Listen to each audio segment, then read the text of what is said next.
Tonight is the first night of the Democratic National Convention. The four-day event will feature live and pre-recorded speeches and performances.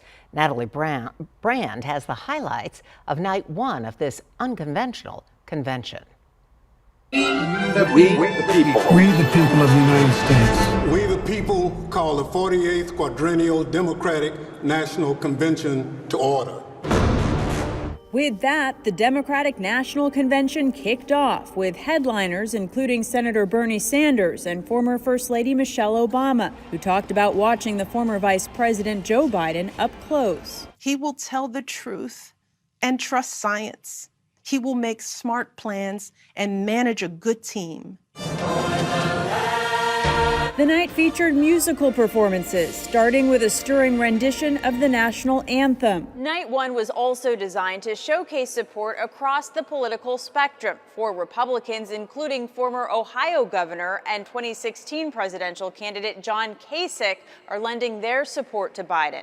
Former Trump administration official Miles Taylor endorsed Biden and bashed the president in a new campaign ad released by the group Republican Voters Against Trump. The president was ill-equipped and wouldn't become equipped to do his job effectively. The White House called Taylor a creature of the D.C. swamp.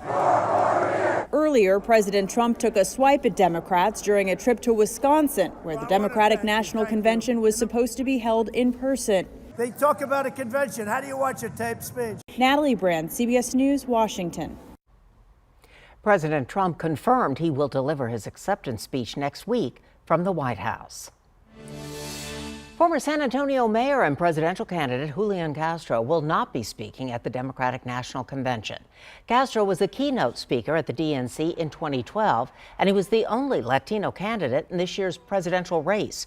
Supporters on social media started the hashtag #LetJulian Castro told MSNBC he's disappointed there aren't more Latino speakers at this year's convention. While he won't be part of the main event, Castro does have a role on a panel. He tweeted today he was grateful to kick off the convention by addressing Latino Democrats.